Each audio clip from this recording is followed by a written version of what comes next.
어휴, 어제도 마셨는데 오늘 또? 술 걱정 말고 술 편한 오호! 회식은 좋은데 술이 걱정이네. 술 걱정 말고 술 편한 오호.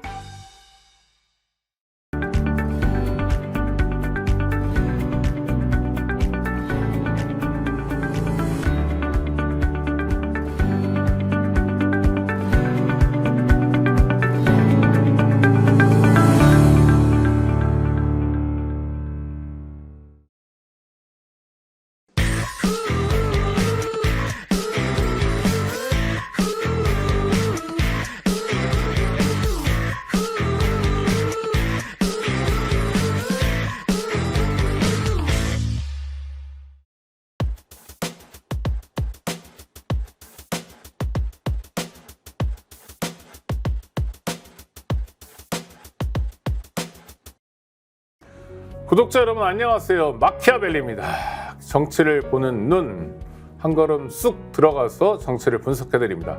오늘도 최고의 전문가 박진영 교수와 함께합니다. 어서 오십시오. 네, 안녕하세요. 네. 네. 국회가 개원됐습니다. 네. 언론이 주목하는 것 중에 하나는 최초의 단독 개원이다. 네. 뉴스입니까? 뉴스지요. 어떤 의미의 뉴스일까요? 단독 개헌할 수밖에 없는 네. 역사적 상황. 아, 은 누가 제공했는가? 네, 윤석열 대통령이죠. 네, 결국은 국민의힘이 행정부 윤석열 대통령의 시녀 역할을 하겠다. 그렇게 되고 국회 본연의 임무인 행정부를 감시하고 견제하는 역할을 하지 않겠다라고 선언을 했기 때문에 저는 나머지 국회의원들은 어쩔 수 없는 판단이었다라고 이렇게 생각합니다.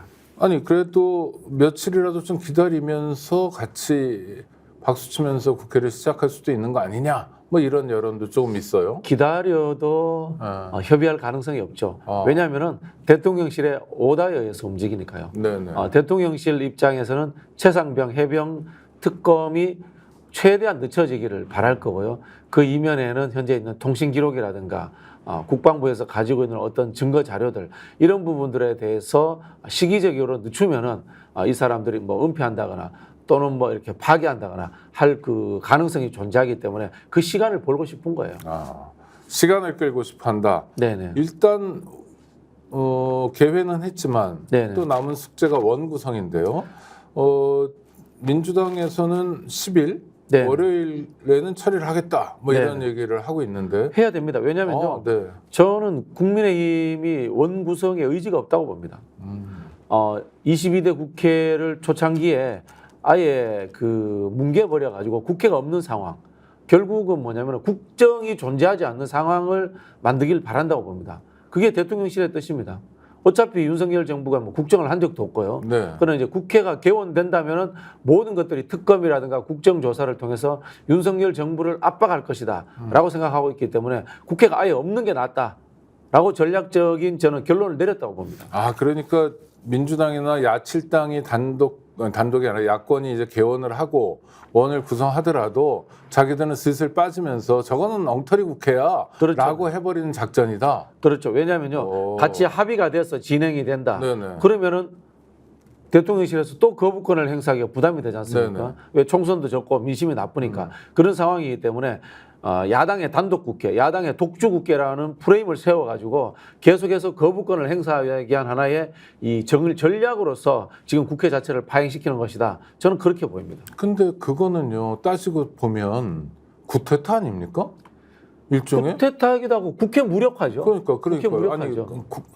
우리는 구태타가 꼭 정부를 전복시키는 것만 생각하지만 민주적 절차를 뒤엎는 거고 그렇죠. 민주주의의 가장 이 최고 의결 기구라고 하는 국회를 뒤엎어 버리는 거니까 의회주의 쿠데타죠. 와 심각한 상황이네요. 네. 그러면 끝내 뭐 예를 들어 법사위 운영위원회 이런 걸 가져간다 안 가져간다는 건 비본질이다. 비본질이죠.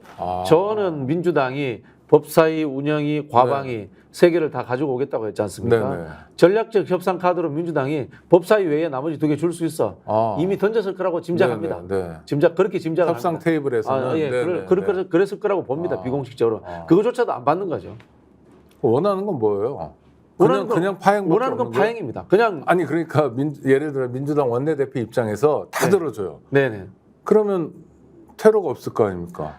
민주당 원내대표 입장에서는 최종 너무- 마지노선이 네. 법사위일 겁니다. 아. 법사위 외에 다 줄 수 있다라고 아. 민주당 원내대표가 할 수 있습니다. 네네. 그럼 그것조차도 안 받는 거죠. 아. 어쨌든 법사위가 특검법이라든가 이 패스트트랙이라든가 이런 걸 처리하는 최종 기구이기 때문에 그걸 무조건 막아야 된다라는 생각을 가지고 있고요. 또 어떤 생각을 갖고 있냐면은 그래봤자 야당이 9월달 정기국회 되면은 국감이기 때문에 들어올 수밖에 없을 것이다. 한 석 달 놀자.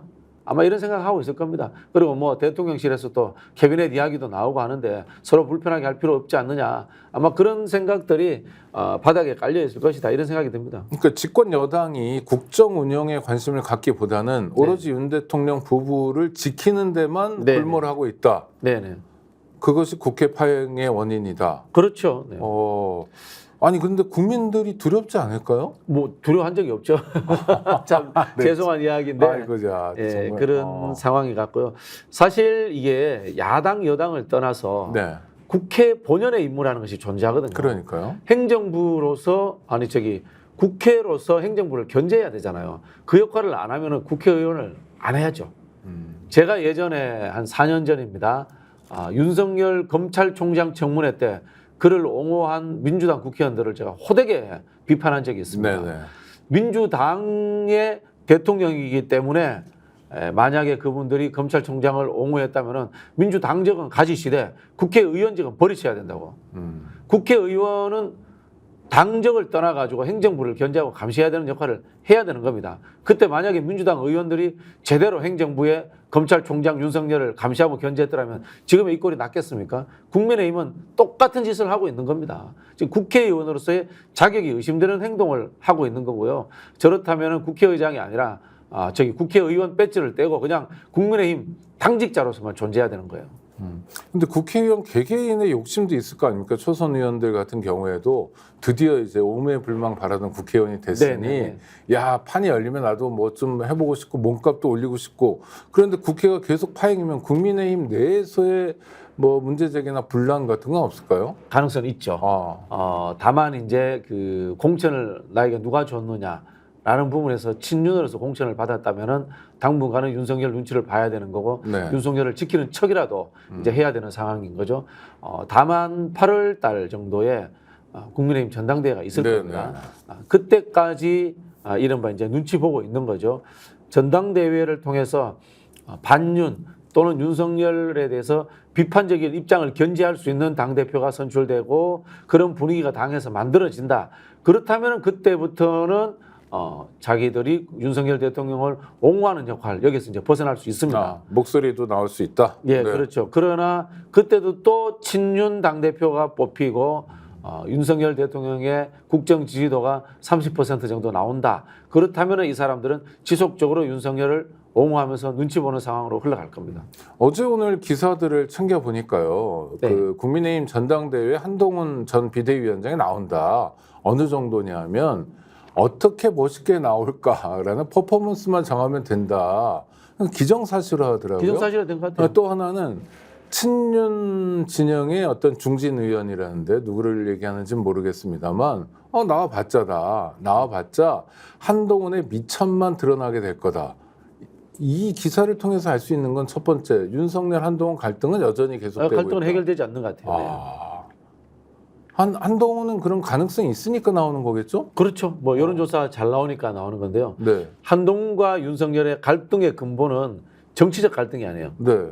검찰 세계 갈등입니다. 검찰 세계에 한동훈 세력들이 집단화되면서 등장하고 있다는 거예요. 이걸 윤석열 대통령은 제일 두려워하는 것 같아요. 그런 상황에서 한동훈이 미래 권력으로서의 가능성이 생긴다. 그러면 검찰 세계에 한동훈 세력이 더 커지겠죠.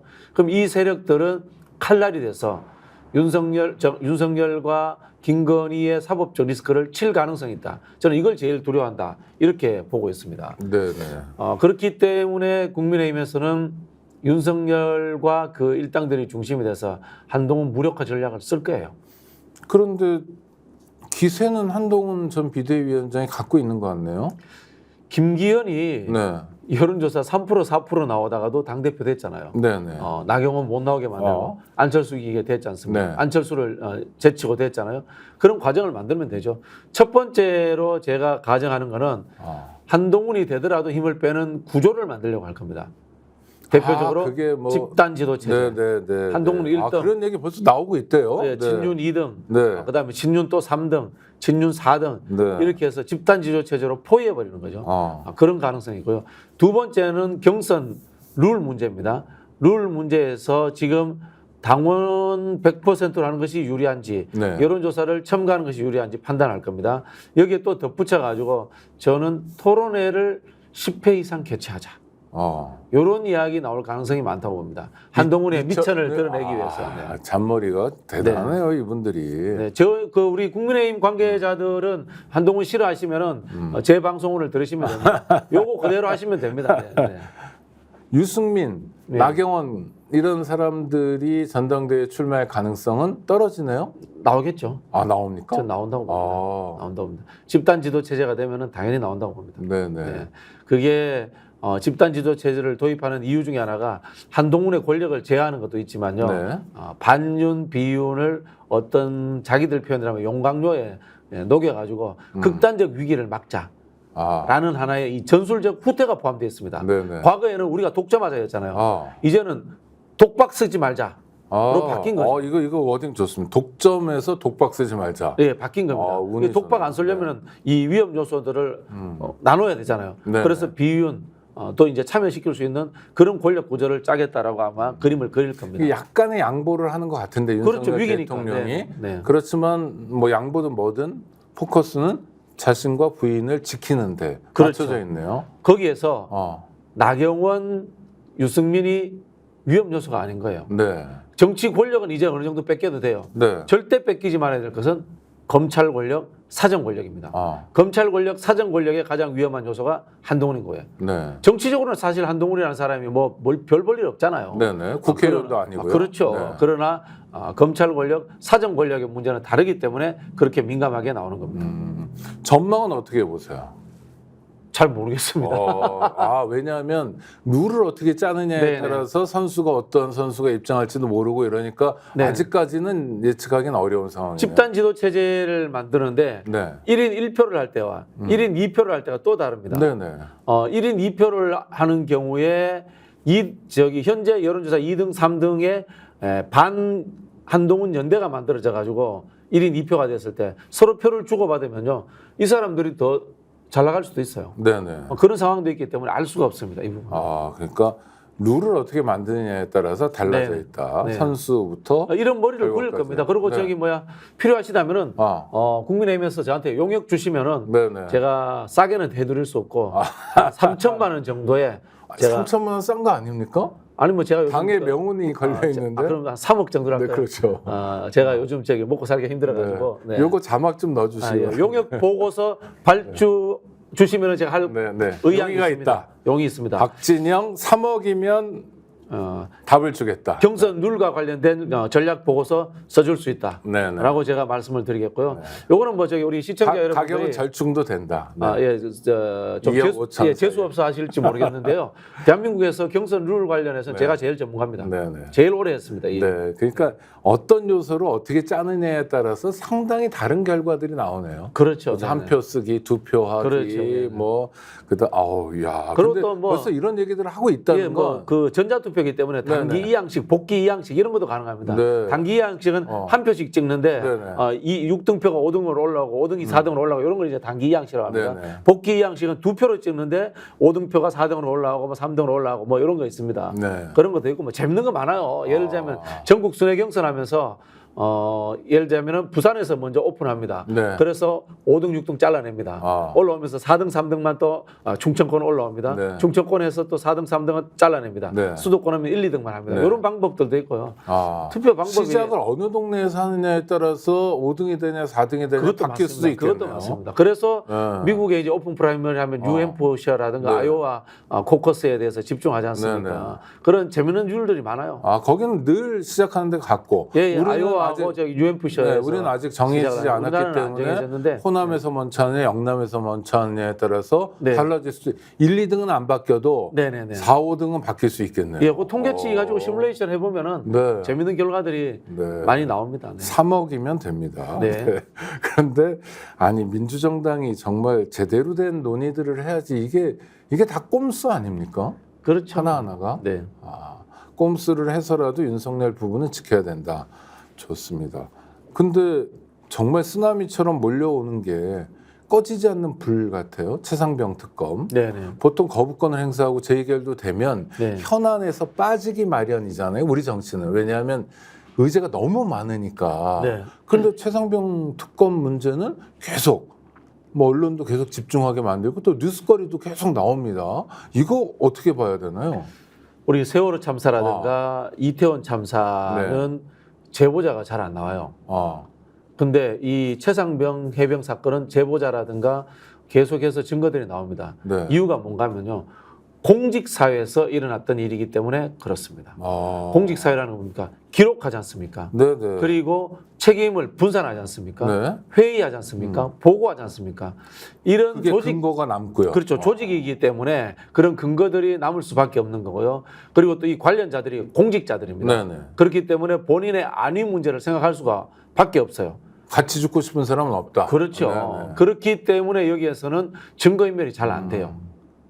그래서 제가 봤을 때는 이거는 결국은 진실은 다 나오게 돼 있다라는 말씀을 드린 거고요. 그럼 완전히 손으로 하늘을 가리는 거네요? 예, 이거 손으로 자료를 가리는 거죠. 자료가 다 있는데 지금 네. 예를 들면 이거 우리가 이제 네. 이 서류를 있는데 이거 가린다고 해서 가려집니까? 이 네, 서류가 네, 옆으로 네. 빼면 네. 다 보이는데 손으로 서류를 가리는 겁니다. 이거는 지금 쉽게 말하면은 아니 계속 언론 보도도 나오는 게 뭐 관련자들이 핸드폰을 제출했는데 네. 나중에 거를 제출했다 이런 게 다 나와요. 그러니까 공수처 역할도 일정하게는 있는 거죠. 저는 그 이종섭 장관의 원래 핸드폰이 본인이 어디 숨겨놨을 거라고 봐요. 네. 자기가 살기 위해서 최악의 상황에서는 그럴 가능성이 있다고 봅니다. 네. 네. 그렇기 때문에 결국은 다 드러난다라는 말씀을 드렸고요. 그래서 이제 제가 주장하는 게 이것도 자막을 어떤지 쇼츠로 만들어 주셔야 네. 되는데요. 국정조사부터 해야 됩니다. 특검까지 가는데 민주당이 법사위를 잡고 가장 빠르게 패스트트랙을 태우더라도 한 2달 걸립니다. 네네. 그러면 7월, 8월 또 갑니다. 그렇기 때문에 국정조사해야 됩니다. 왜? 이게 공무원 사회에서 일어난 일이기 때문에 국방부라든가 행안부 공무원들을 부르면 거기에서 또 진실을 이야기할 사람들이 생길 수 있습니다. 그리고 또 자료 제출을 받을 수 있기 때문에 네. 국정조사 빨리 하셔야 됩니다. 국정조사는 국회의장이 땅땅땅 때리고 과반 찬성이면 가능합니다. 네. 국정조사부터 바로 하자. 다음 네. 주부터라도 결의해서 가자. 예, 해야 됩니다. 네, 해야 된다. 그리고 국정조사는 또 장점도 있잖아요. 증인을 불렀는데 안 오면 증인 감정에 관한 법률 위반으로 형사처벌도 받게 할 수 있잖아요. 그런 부분들도 있고요. 지금 대다수가 공무원들이에요. 그러니까 공무원들은 네네네. 증인으로 부르면 올 거 아닙니까? 네네네. 기억이 잘 안 나는 공무원이 몇 명 있긴 하겠지만. 네네네. 해볼 만한 프로그램이네요. 그리고 이제 네. 그 지난번에 감사원 처장이라든가 이런 사람들이 거의 뭐 무대포로 막 개겼지 않습니까? 그 사람들하고 하위 공직자들은 다릅니다. 그 사람은 올라갈 때까지 간 거예요. 네네. 끝난 거예요. 마지막 배팅을 해야 될 상황. 마지막 배팅을 해야 될 상황인데 대통령님 저를 봐주세요. 중하위직 공직자들은 계속해서 진급하고 아직도 10년 남은 공직 생활, 20년 남은 공직 생활을 해야 됩니다. 네네. 여기에서 국회에 나가 국정조사하는데 나는 모릅니다. 저는 아메바입니다. 뭐 이런 식으로 이야기해 버리면 아메바가 뭐죠? 아메바 머리가 단세포, 없다. 단세포. 네네. 그러면은 그 사람 향후에 진급할 수 있겠습니까? 네네. 기록에 남아서 안 되는 겁니다. 그렇기 때문에 제가 봤을 때는 국정조사를 해서 공무원들을 빨리 국회로 불러내야 됩니다. 국정조사 빨리 해야 된다. 네. 이거 제발 쇼츠로 만들어 주세요. 네, 전적으로 동의합니다. 이거 되게 필요합니다. 그리고 시민들께서도 그 얘기를 들으시면 좀 알려주세요. 국정조사부터 하자. 네. 그래야죠. 현충일에서 대통령이 또 언제나처럼 세게 얘기했어요. 평화는 힘으로만 지킨다 그러고, 그리고 현충일에 바로 그 탈북자들로 구성된 분들이 북한에 전단도 보냈고, 이러면 또 위기가 높아지는 거 아닌가요? 그렇죠. 뭐 할 수 있는 게 전략적으로 지지율 높이기 위해서 극우층들을 동원하는 정치를 하는 것밖에 없는 거죠. 저는 의도되었다고 봅니다. 아, 그렇습니까? 예, 땡큐 했을 겁니다. 아마 윤석열 대통령은 북한에서 오물풍선 날렸을 때 네. 땡큐 감사합니다 김정은 지도자 동지 이런 이야기 생각 어. 했을지도 모릅니다. 네. 아니 근데 국민들은 불안하잖아요. 국민들은 불안하죠. 상관없는 겁니까? 국민들은 불안한데 네. 보수층들은 결집하니까 지지율이 떨어지는 것은 막을 수 있다. 뭐 이런 생각했을 겁니다. 네. 그러면은 대북 강경책을 또 쓸 수도 있나요? 계속 쓰고 있지 않습니까? 아니 근데 앞으로 뭐 확성기 네, 같은 것도 확성기도 할 거고 뭐 확성기를 이렇게 틀었는데 혹시라도 북한에서 뭐 원점 타격이라든가 네. 또는 뭐 여기에 대해 경고 사격한다면 또 윤석열 대통령 만세 부르지 않겠습니까? 어우 지지율 올라가네. 국민들은 위험하지만 뭐 그런 생각하고도 남을 사람들이죠. 아니 그러니까 만약에 지금 얘기하는 거 굉장히 떨리는데 예. 확성기를 틀어요. 그걸 타격을 해요. 근데 그게 뭐 다 이 휴전선 일대라는 데가 민가도 네네. 있고 다 그렇지 않습니까? 그래서 네네. 만약 피해가 있으면 네. 여기서는 또 보복한다고 막 쏘고 네네. 그럼 맞고 가만히 있을 북한이 아니면 더 쏘고 하면 뭐 국지전 발발 가능성도 이제 존재하는데요. 와. 아니 우리가 이태원 참사 때나 네. 최혜병 사건 때 봤을 만큼 대통령이 뭐 국민 개인의 그 생명이라든가 안전에 관심이 없는 사람 아닙니까? 근데 무슨 이런 거에 대해서 특별히 그거 하겠습니까? 이거 이 괴뢰 도덕하고 늘 싸우는 거야. 국민들 몇 명은 죽을 수 있어. 이렇게 생각하는 사람 아니에요? 일상에 살던 사람들이 이태원에 가만히 걸어가다가 죽는 거에 대해서도 별 느낌이 없는 대통령인데 군인들 죽는 거 가지고 국방에서는 당연히 전쟁 나지 이 정도로 생각할 사람이에요. 저는 그만큼 이 인륜적인 그 어떤 이 품성을 갖추지 못한 사람이기 때문에 그런 내 권력을 유지하기 위해서는 그럴 수도 있다라고 생각합니다. 와, 그거는 악독하다는 생각이 들고요. 특수부 검사 시절에 했던 행위들이 그런 거 아닙니까? 검찰 유성 간첩 조작 사건 이런 네. 게 한 사람의 무고한 시민이 간첩이 되더라도 내가 실적 쌓으면 되는 거고 그 다음에 또 위로부터 인정받으면 되고 그런 식의 조직에서 성장한 사람이고 그 조직의 수괴였던 사람 아닙니까? 저는 그러고도 남을 거라고 생각합니다. 와. 총선 과정에서 조국 혁신당이 3년은 길다라고 얘기했는데 3년이 아니라 사흘도 불안하네요. 불안하죠. 예. 뭐 어떻게 해야 됩니까? 뭐 어떡하긴 뭐 끌어내려야죠. 별 방법이 있겠습니까? 어떻게 끌어내려야 돼요? 저는 일단 이제 탄핵과 개헌이 두 트랙으로 같이 가야 된다라는 생각을 하고 있고요. 그러기 위해서는 국정조사든 특검이든 이 국회를 마비시킬 수준으로 많이 해가지고 제보자들 그다음에 공직 사회에서의 이 제대로 된 어떤 이 발언들이 나와가지고 지지율을 한 자릿수로 떨어뜨려야 됩니다. 한 자릿수로 떨어뜨려야지만이 이 한국의 기회주의적 보수들이 윤석열을 버립니다. 네. 조중동이 윤석열을 버리는 날이 와야지 저는 탄핵이 되든 개헌이 된다 이렇게 생각합니다. 하여튼 다음 주부터 야당이 국회라는 무대를 중심으로 부지런히 움직여야 되겠네요. 그렇죠. 네. 네, 그래서 제가 자꾸 말씀드리지만 국정조사 수없이 해야 됩니다. 국정조사 잘하면 됩니다. 예, 상임위 별로 국정조사 할 게 넘치지 않습니까? 네, 넘치죠. 국방위 최혜병 사건 국방위로 넘어온 거죠. 넘치죠. 네. 그다음에 이제 과기정통위 가면은 김홍일 방통위원장 건이 있죠. 네. 얼마든지 있습니다. 그럼요. 네, 그래서 많이 해야 됩니다. 게다가 갑자기 대통령이 우리가 산유국이 된다고 터트려 놨는데 이것도 좀 불안한 거죠?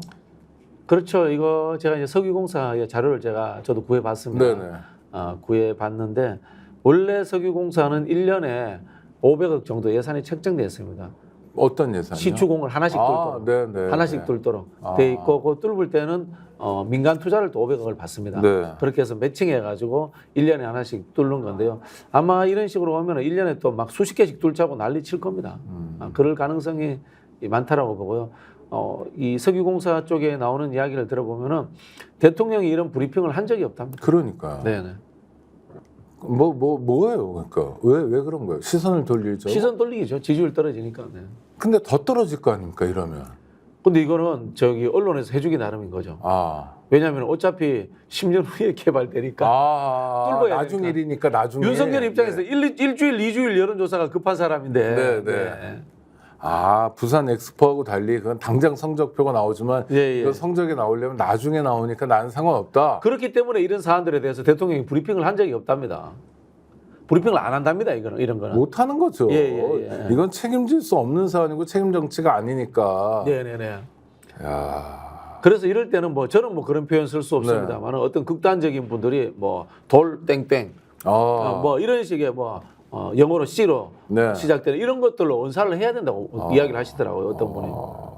아니 또 하나는 오스트레일리아 기업이 손 뗐는데 네네네. 어디 뭐 구멍가게인지 뭐 회사가 집에 있다며요. 직원이 네네. 한 명이다, 뭐 예, 아니다, 예. 몇 명 더 있다 이러던데. 네네. 그래가지고 전문 기업이라고 와서 뭐 브리핑을 한다는데 약간 이거 게이트 아닙니까? 그 이게 냄새가 좀 나죠. 냄새가 나죠. 제가 아까도 말씀드렸지만 시추공 하나 뚫을 때 딱 네. 기본 패턴이 있답니다. 아. 석유공사 50%, 네네. 민간 50%인데 민간 50%도 기업들이 안 될 가능성이 더 높잖아요. 그렇죠. 컨소시엄을 한답니다. 아. 컨소시엄을 한답니다. 국내 기업들하고 외국 기업들하고 그다음에 또 외국 기업은 자기들끼리 또 컨소시엄하고 국내 기업은 또 국내끼리 또 컨소시엄하고 그래서 실제로 500억이잖아요. 네. 500억을 가지고 한 10개 회사 가까이가 쪼개버린답니다. 위험이 있으니까 늘 안 되는 거니까. 그렇죠. 혹시 로또 사는 거랑 비슷하네요. 그렇죠. 네? 근데 대신 이제 나눠 먹는 거죠. 네네. 그거죠. 그래 이게 글로벌 이 석유 회사들 간의 어쨌든 상식선에서 이루어지는 하나의 합의 구조랍니다. 이게. 근데 그걸 안 하고 네. 정부가 모든 돈을 다 대면서 그렇죠. 구멍가게랑 같이 해보겠다. 그렇죠. 정부가 모든 돈을 다 대면서 그 저기 1인 기업하고 네. 하겠다라고 이야기하면은 이거는 게이트 의혹이 있죠. 네. 그건 누군가 다리 놓은 사람이 있을 것 같고, 그렇죠? 네. 누군가 그것 때문에 떼돈 버는 사람이 있으면, 야, 그러니까 저는 우리나라가 수사가 너무 많은 나라, 네. 형사처벌이 너무 많은 나라라 좀 정말 심각하다라고 생각하는데 이런 거 보면 수사해야 될 건들이 계속 또 쏟아져 나오는 나라이기도 해요. 아이고, 이게 에너지 관련해서는요. 네. 재밌는 게 제가 예전에 그 동티모르 수상한테 사기당한 적이 있습니다. 아, 동티모르 총리, 예, 총리. 대통령도 있죠. 그 당시 이제 동티모르 외무부 장관 하다가 나중에 수상이 됐는데 벨로입니까? 뭐 이름을 잘 모르겠어요. 아, 네. 한국에 와서 명예 박사를 받고 싶다라고 오셨는데 석유 관련 이 회사들을 끼워서 왔더라고요. 그래서 이제 명예 박사 하면은 MOU 체결하고 석유 채굴에 도움을 주겠다. 네네. 이렇게 해서 명예 박사를 받는데 제가 도움을 드렸어요. 근데 보니까 동티모르는 독립할 때 석유 채굴권을 호주하고 같이 소유하는 형태로 이미 선약을 하고 독립을 한 나라예요. 네네. 그러니까 그 사람은 MOU만 체결해주고 놀러 다니는 거야, 정치인인데. 근데 그분이 나중에 일본도 가서 그랬고 중국도 가서 그랬다고 하더라고요. 네, 그게 일이군요. 그렇죠. 그냥 개인 관광을 위해서, 그렇죠. 외유를 위해서. 네, 그래도 그거는 뭐 게이트 정도는 아니고 게이트는 그냥, 아니고 그냥 명예 박사 받아간 네, 거예요. 네. 저 가서 밥 얻어먹고. 좀 귀엽긴 합니다만. 네네네. 근데 이거 지금 가스 석유는 그 정도 수준이 아닌데요. 그렇죠. 액수도 지금 뭐 구체적으로 나오잖아요. 네. 액트라는 곳에 이분이 보니까 엑슨모빌에서 좀 근무를 했다. 네. 이런 이야기를 하고 있고요. 근데 어쨌든 개인이에요. 개인이고 주로 이제 보니까 남아메리카 쪽에서 활동을 많이 하셨네요. 자료를 네. 보니까. 네네. 그런 사람이에요. 네. 우리나라하고는 별 관련이 없다고 봐야 되는 게 아시겠지만은 SK 정유가 세계 정유 기술 1위일걸요, 아마. 네. 1, 2위를 다툴 겁니다. 네. 그렇기 때문에 우리나라에 기술자들이 많이 있고요. 그리고 또 이 동아시아 쪽에 전문으로 하는 그런 분들이 있답니다. 네, 대륙붕이죠. 그렇죠. 네. 그런데 하여튼 어떤 분을 모셔와가지고 이런 네네. 걸 하겠다. 이해 안 되는데 하여튼 간에 자기 돈이면 안 할 것 같다는 생각도 들고요. 안 하겠죠. 근데 내 돈이면 그냥 빨대나 한번 꼽아볼까. 답답합니다.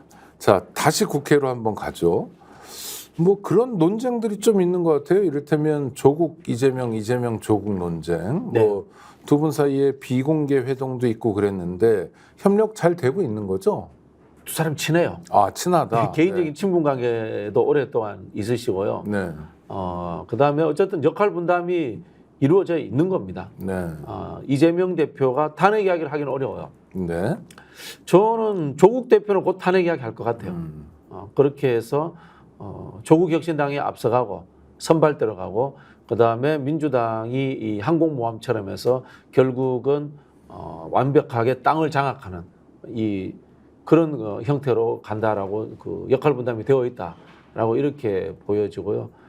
실제로 이재명 대표는 뭐 조국 장관을 경쟁자라거나 그렇게 생각하지 않아요. 네. 오히려 보완제로 저는 뭐 생각하고 있다.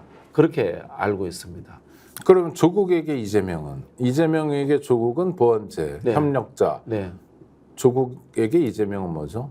뭐 나이는 비슷하시지만은 덩치로 네. 보면 큰형이죠. 아, 큰형인 거고 결국은 집권을 하게 되면은 조국 장관의 어떤 사법적 문제라든가 여러 어떤 이 정치적 복권의 문제 그런 것들을 해결해야 줄 수 있는 사람 아니겠어요? 네네. 저는 그렇게 보입니다. 네. 민주당은 민주당이에요. 이재명은 이재명이에요. 네네. 이야기는 뭐냐면은 민주당이 가진 50년, 60년의 역사성과 그 다음에 이재명이 가지고 있는 제1야당의 압도적인 대권 주자로서의 지위라는 것은 흐트러지지 않습니다. 네. 한번 역사를 한번 돌이켜 보겠습니다. 그렇게 잘 나가던 정몽준조차도 노무현과의 단일화에서 졌습니다. 네. 안철수가 대단하게 뭐 신드롬을 일으켰습니다만은 문재인과의 단일화에서 쓰러졌습니다. 이건 뭐냐면은 제1야당의 후보가 가지고 있는 역사적 정통성과 참 체급의 차이가 존재하고 있는 겁니다. 그런 부분에서 실제 실전이 벌어졌을 때 이를테면 표를 동원해 온다든지 이런 게 당장의 단기적 스타하고는 게임이 다르다. 차원이 그렇죠. 다르다. 그리고 또 성향의 차이가 네. 존재합니다. 네네. 민주당 후보는 상대적으로 진보 개혁적입니다. 노무현은 네네. 정몽준은 뭡니까? 중도였잖아요. 뭐 그리고 재벌이죠. 그렇죠, 그 이전에. 그렇죠. 네. 후보는 공식 후보는 진보적이고 개혁적인 분이 됩니다. 네. 그리고 보완제로서 중도적인 사람이 활용되어집니다. 그렇죠? 문재인 안철수 관계도 똑같습니다.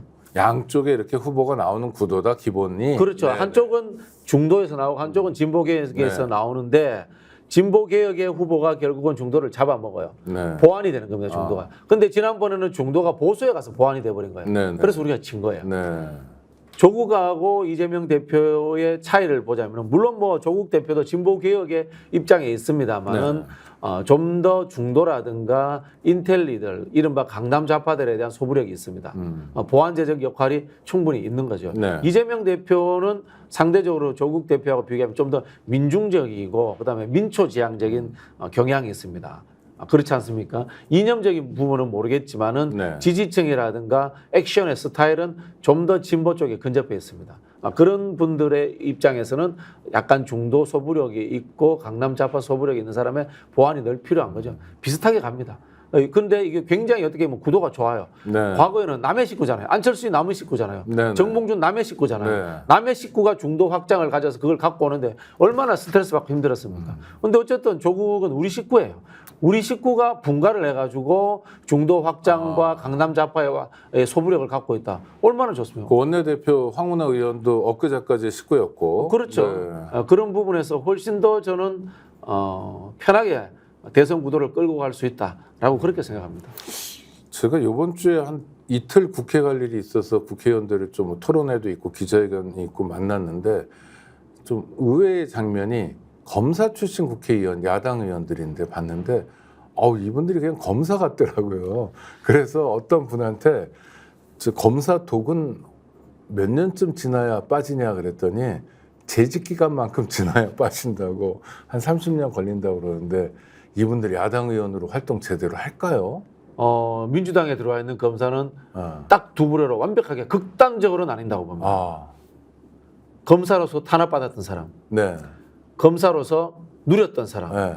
여기에 의해서 저는 완벽하게 달라질 거라고 봅니다. 예를 들자면 이성윤 검사라든가 그다음에 조국혁신당의 그분 누구 박은정 검사 네. 이런 분들은 윤석열 정부와 극단적으로 싸울 겁니다. 네. 그리고 흐름상 이분들은 진보 개혁의 입장으로서 흘러올 겁니다. 그러나 그렇지 않고 검사로서의 경력이 어떤 도움이 돼서 이 자리에 오신 분들은 저는 신뢰할 수 없습니다. 신뢰하지 않습니다. 네네. 그분들 중에 과거에 재선 3선 된 분들이 했던 행태를 저는 기억하고 있고요. 박주선 이런 뭐 분들도 박주선 있고. 분은 네. 옛날 분이니까 그렇고 네. 판사들도 마찬가지입니다.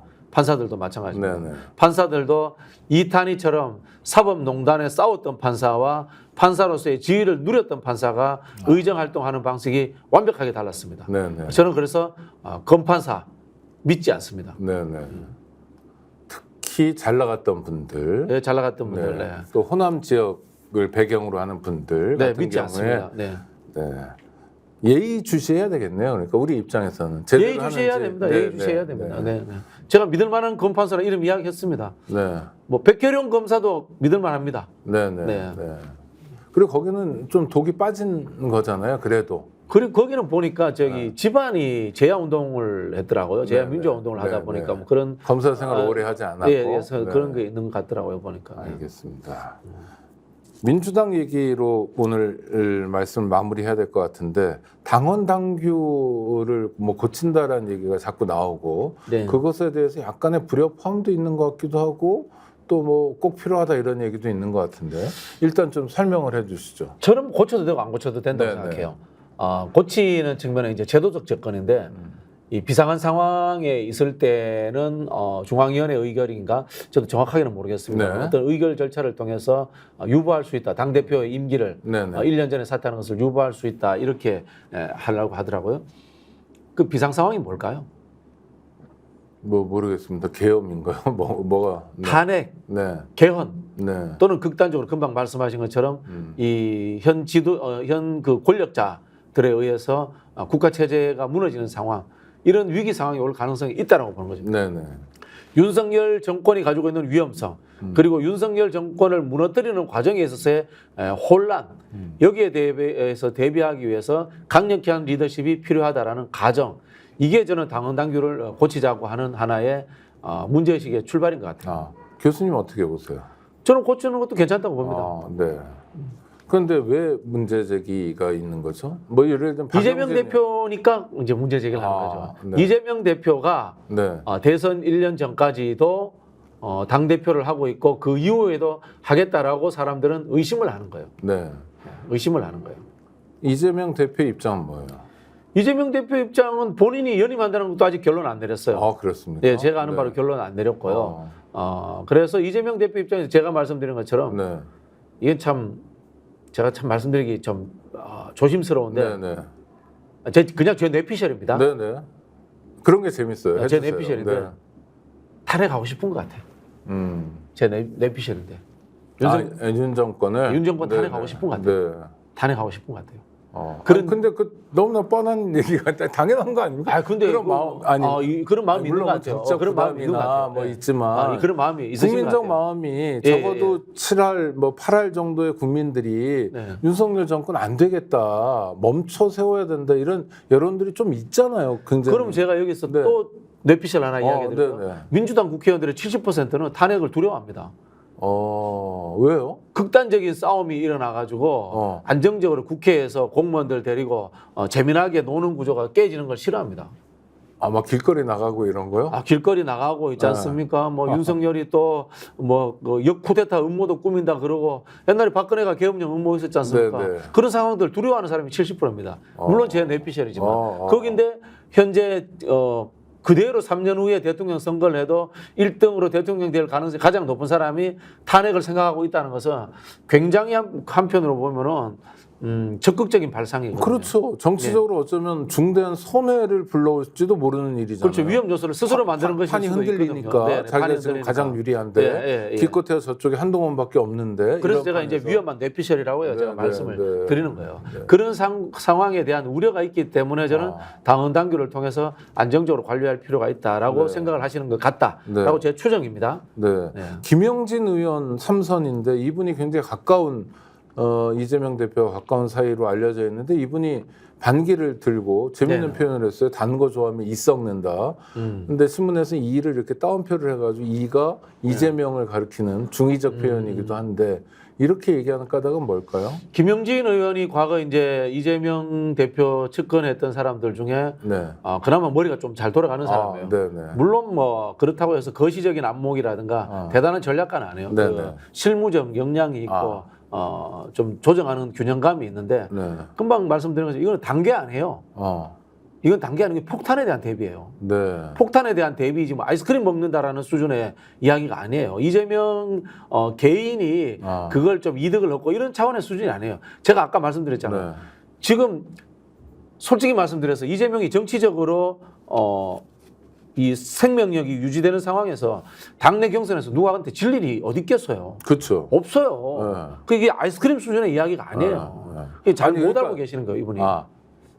누구나 전당대회를 하면 다시 만약 이재명 대표가 나오면 무조건 이재명 대표가 되기 때문에 네. 이겨도 재미없는 승리잖아요. 네, 그런데 승리. 그러니까. 그런 상황에서 이재명 대표가 내가 임기를 1년 조금 모자라는 기간까지 더 하고 덜 하고 이게 무슨 의미가 있어요? 의미 없어요. 네네. 그걸 가지고 이재명 대표가 이 이야기를 던진 게 아니에요. 그래서 제가 봤을 때는 우리 김영진 의원님이 근시안적인 측면에 실무적으로 보고 있다라고 말씀드린 거예요. 당을 장악하는 게 이재명 대표한테 무슨 의미가 있어요?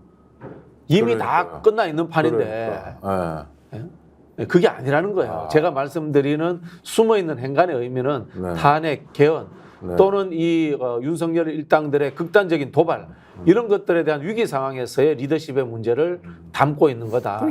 야당 지도자라면 야당 인사라면 그러니까 지금부터 윤석열 정권 종식 그게 3년 뒤든 아니면 뭐 1년 뒤든 6개월 뒤든 윤석열 정권 마지막 순간까지를 내다보고 하나하나의 수를 둬야 되네요. 네네네. 그런 사람이 있고 그렇지 않은 사람이 있는 것 같다. 이렇게 구분할 수도 있는 거네요. 그럼 이제 뭐 보수 언론이라든가 저 당 일부에서 이재명 사당화하려고 한다. 뭐 이런 이야기를 비판하잖아요. 뭐 참 이게 유머입니다. 사당화 이미 다 안 끝났나요? 이미 다 끝났는데 뭘 또 얼마나 더 사당화를 하겠어요? 해봐야지. 이렇게 해봐야지 저기 당에 논란거리만 생기지. 그렇죠. 마이너스기만. 사당화를 하려고 하는 게 아니라니까요. 이게 극단적인 상황에 대한 대비책을 만들겠다는 의도가 있는 거라고요. 차원이 다른 접근이다. 알겠습니다. 이렇게 명쾌하게 정리가 됩니다. 마키아벨리를 들으시면 함께 하시면 정치의 행간도 읽으실 수 있고요. 정치의 본령을 파악할 수 있습니다. 그 길에 우리 박진영 교수께서 안내사로 길라잡이로 함께해 주셨습니다. 오늘도 고생하셨습니다. 구독자 여러분 감사합니다.